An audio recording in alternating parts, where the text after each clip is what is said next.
Hello again, it's Sunday, March 1st, 2015. Today we're gonna smoke us some pork tenderloin. Let's talk about a pork tenderloin and what it is. There's some confusion about a pork tenderloin versus a pork loin. A pork tenderloin is a very different muscle.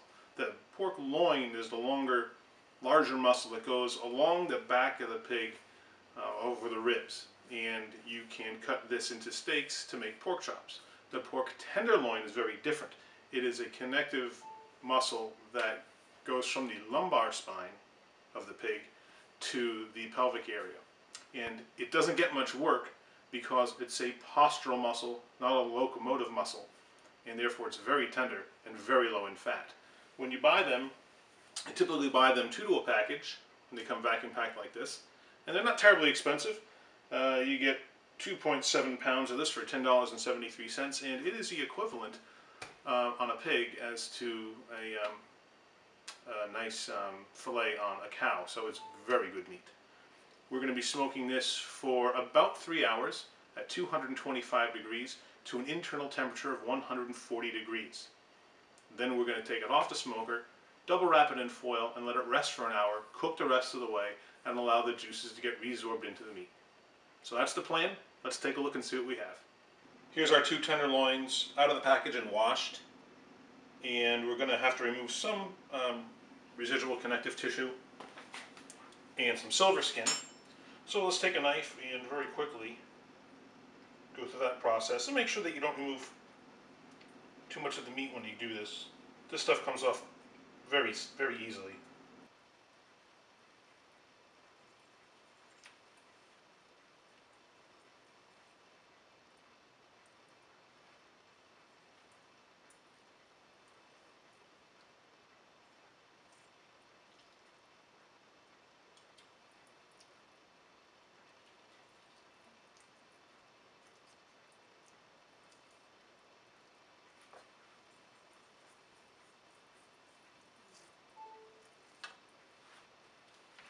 And that's it. There's not a lot on there to take off, but we just want to make sure we get the membrane and the tough connective tissues that we're not going to want to eat off of it.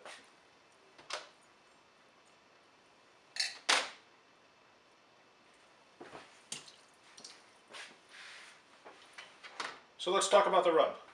I have a standard go-to rub I like to use for pork. I'm going to add a few things to it for the tenderloin just because I'm in the mood to.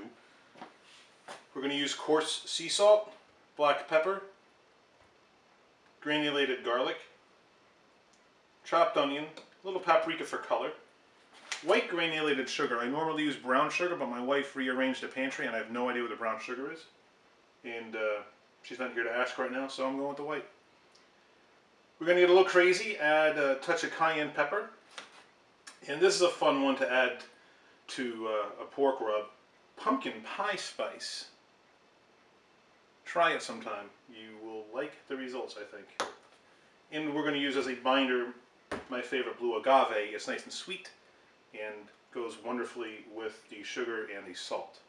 So here's what our rub looks like. It's not the nice brown color that I like with the brown sugar, but who cares? It tastes wonderful. So we apply this liberally. I don't like to hold back on the rub.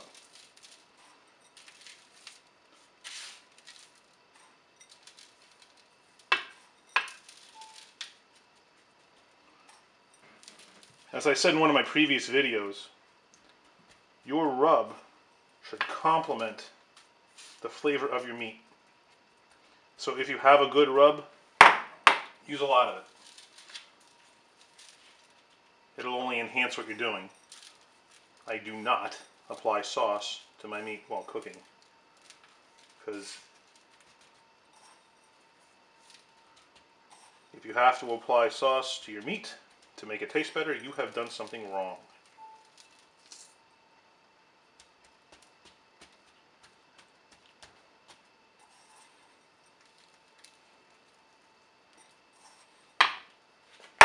Two nicely rubbed tenderloins.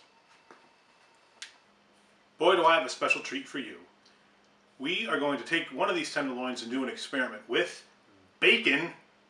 Why bacon? If you have to ask, turn in your man card. You don't deserve it anymore. Let me show you what we're going to do. So here we have some wonderful woven thick cut bacon strips, and we're going to wrap one of the tenderloins with it. Like an idiot, I completely forgot to put my blue agave binder on the tenderloins, but no problem. We'll just put it right here on the bacon. Look at that. Scrum-delicious. We take one of our tenderloins and we're going to wrap it on up. Perfection. Both tenderloins are ready to go. We're just going to let them sit for a few minutes while we prepare the smoker. We are ready to put the coals on. They're ready to go in the chimney. We got our cherry, pecan, and applewood on the briquettes for the smoke.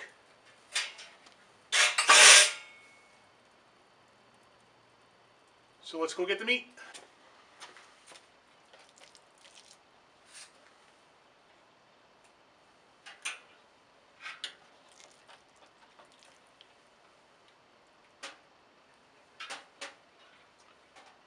And we'll take our temperature probe and stick it on in.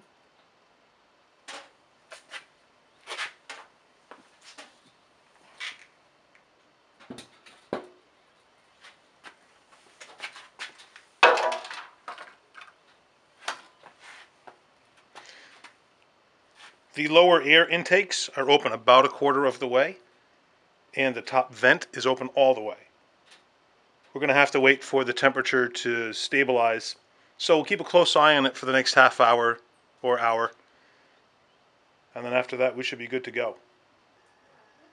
It's taken less time to cook than I thought. We're at about 2.5 hours now, but we're at 145, which is where we want it to be. I modified the temperature a little bit from 140, figuring we'll give it another 5 degrees. So let's take a look.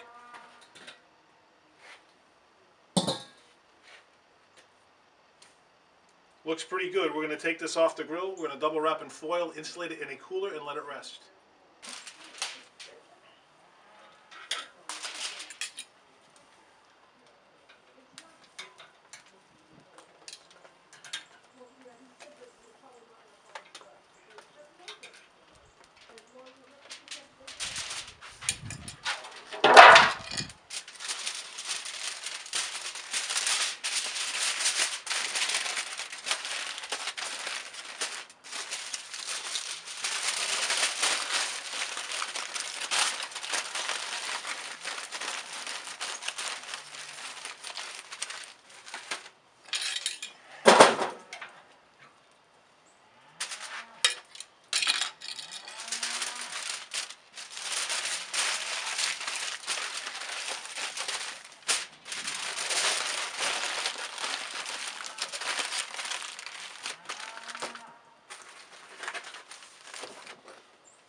The tenderloins have been sitting for about an hour wrapped in foil, so let's open them up and see what we got.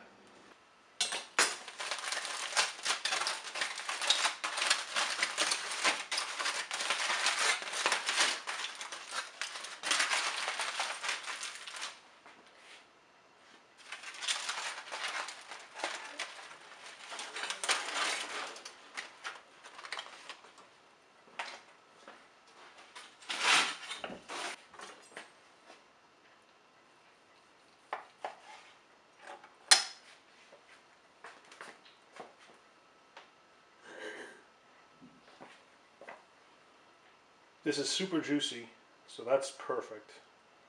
And you can see a nice smoke ring and a really good color to the meat. Let's try it and see if it's any good.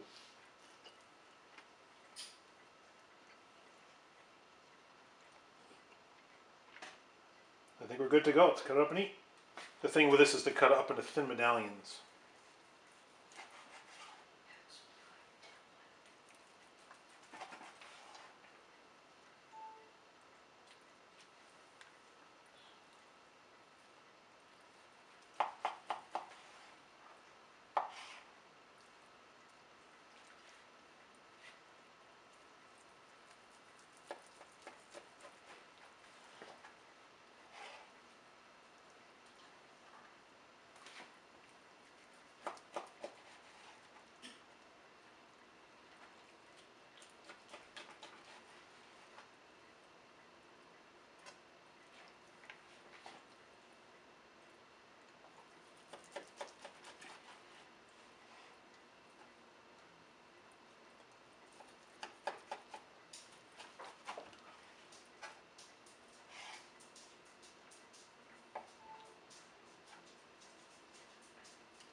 And we'll serve the bacon on the side. It was a success. Everything came out great. The tenderloins were beautiful and juicy, flavorful, and the bacon was a great touch. We had some steamed asparagus, some seasoned mashed potatoes, and homemade bread, so we had a terrific meal that everyone enjoyed. We'll catch you next time.